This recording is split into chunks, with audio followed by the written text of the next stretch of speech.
All the way back in the year of 2011, the year that Steve Jobs passed away and fedoras were the peak of fashion, a film was released in late January. It was made by a pretty underground and not so well-known animation studio called Disney? Oh, Disney! As soon as my 4-year-old self saw this film, I was in love. I would rewatch it over and over again until my parents got tired of listening to me recite the dialogue and songs. But what about this film was so great? Why do I, the self-proclaimed professional film critic, consider this my favourite Disney film? Before we discuss that, let's talk about the behind the scenes. The film was based on the fairy tale named Rapunzel, which was popularised by Brothers Grimm. It was a story of a girl with long hair who was trapped in a tower after being imprisoned by a witch. The ending was, as you could guess by the name of the people who popularised it, grim.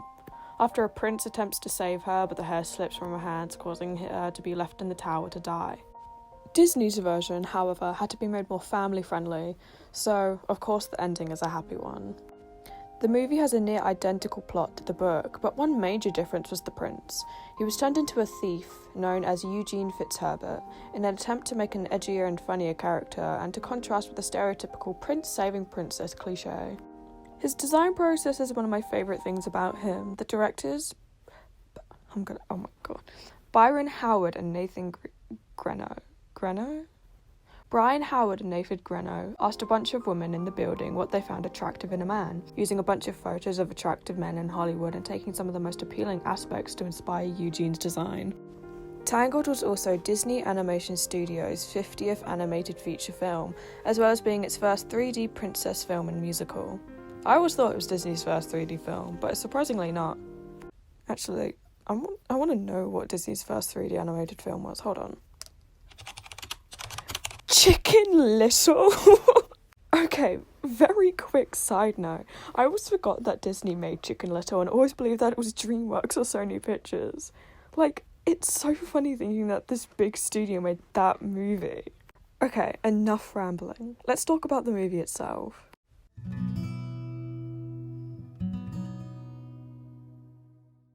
The characters are rounded and well likeable. Rapunzel, who is voiced by Mandy Moore, is a great example of this.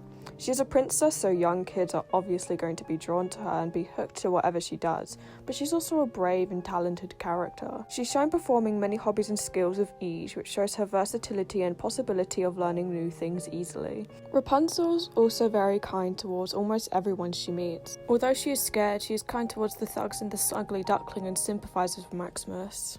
The fact she even risks her own life to save Eugene shows the extent of her kindness. You could also argue that Rapunzel is a great example of nature versus nurture, the debate on what makes you, you. Your biology / who you're related to, or who / what you're raised around. It's obvious that Rapunzel is nothing like Mother Gothel and more like her actual parents, even though she never met them until she was 18.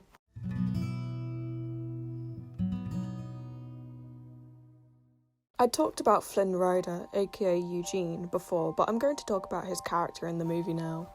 Voiced by Zachary Levi, Eugene is a thief who always has witty remarks ready. He's confident and cocky, which makes him different to the sweet princess in previous princess films. This isn't to say he is rude. You could infer that his cocky attitude is a facade or defense mechanism he obtained because of his backstory. One of my favourite things about him is being able to watch him fall in love with Rapunzel. When they first meet, it's obvious that he finds her pretty. He stutters slightly and is wide-eyed, but he's not in love, which you can tell by how he's trying his hardest to get her to say that she wants to go back to the tower. It's not until they think they're about to die that he's kinder and more delicate. And can I talk about how much I love how delicate he is with Rapunzel? The way he tucks her hair away and out of her face shows that he views her as more than just her powers, parallel to Mother Gothel, which I will talk about later, and the way he gently holds her face in a way of endearment. It's incredible seeing the relationship between the two develop throughout the film. Also, the way he hugs her at the end. Everything about the way Eugene interacts with Rapunzel shatters my heart. I've always loved their relationship.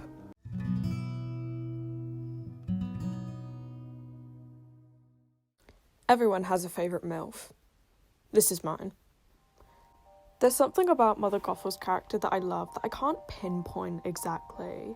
It could be her voice, which is gracefully performed by Donna Murphy, or it could be how she's a great villain with great motives that isn't revealed 3/4 of the way into the film.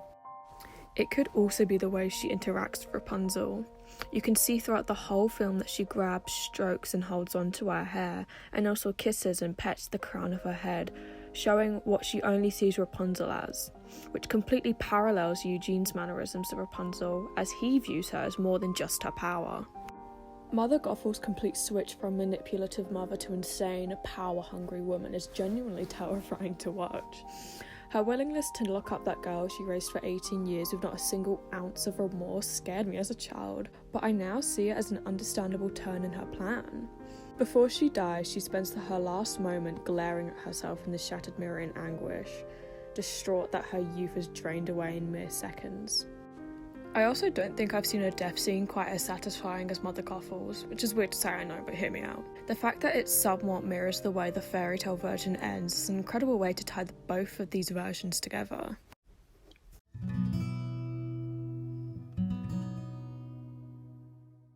My god, the music is actually incredible.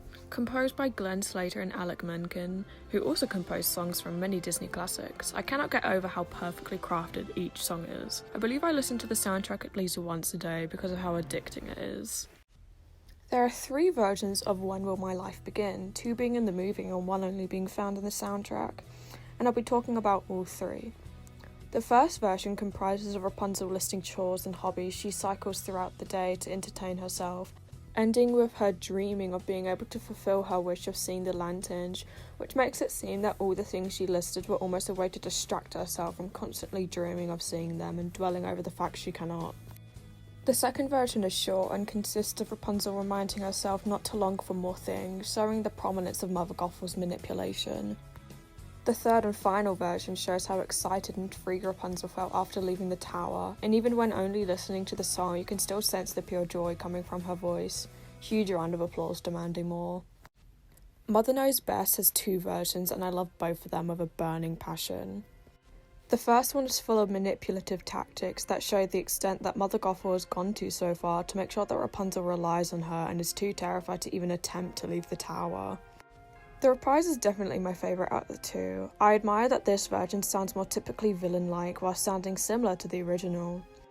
The thing I love about the Reprise the most is the sudden change in Mother Gothel's attitude as soon as she realises that Rapunzel has gained the bravery and confidence to stand up to her, so she resorts to tormenting her with abandonment of both Eugene and herself. And the fact that in the Reprise, Mother Gothel looked more stereotypically villain because of her more prominent eye bags and other features is an amazing contrast to the original. Beautifully evil, and the execution of the line, "If he's lying, don't come crying," really ties the bow of the extraordinary gift that is this song.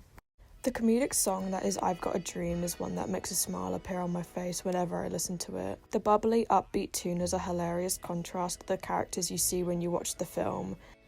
And when you listen to it, you can pick up the names like Bruiser, who likes to knit, and Killer, who sews.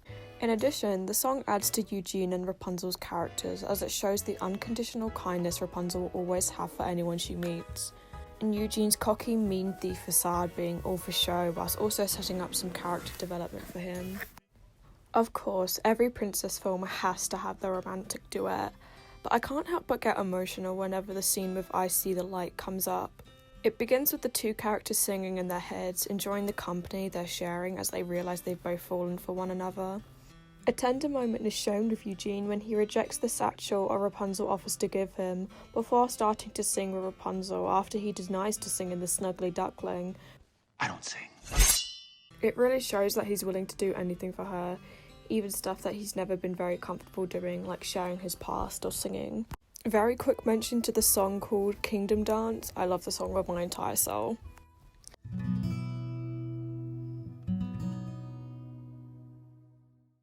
As an artist, I think it's obligatory for me to talk about colours when analysing something. I believe it's because I've rewatched this film so much that I've started to focus on subtle colour shifts or reoccurring colours that I could talk about each and every scene with so much detail, so I'll refrain from saying much. I'll only mention colour choices in vital scenes. In the Mother Knows Best reprise, in the scene where Rapunzel believed that Eugene had abandoned her, the colour green is used to illuminate Mother Gothel.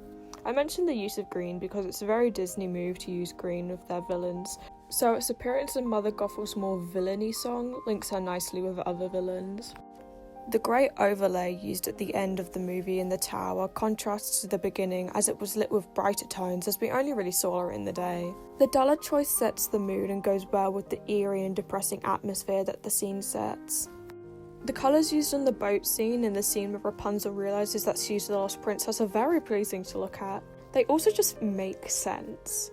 The tones on the boat scene are similar to a sunset and can be seen as romantic and calming, as if the place they're in right now is where they're supposed to be. The colours used, and the music to accompany them, when Rapunzel realised who she is, are bright and flash on the screen quickly, mirroring the intense feelings that she's most likely feeling in the moment.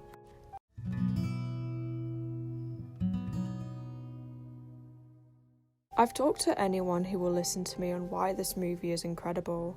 I could go on for longer, selecting even more minor scenes and missable details to highlight the effort put into this film, but I could do that with any Disney film. So why am I praising this film specifically?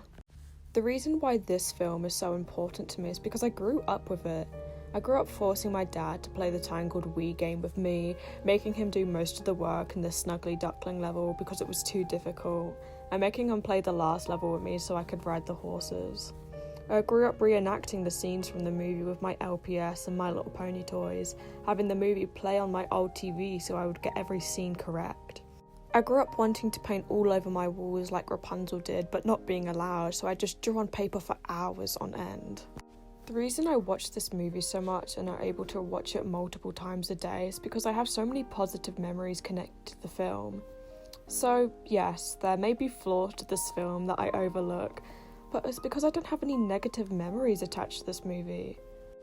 Whenever I hear Tangled, I can't help but smile as I think of every positive thing that I've ever connected to this film.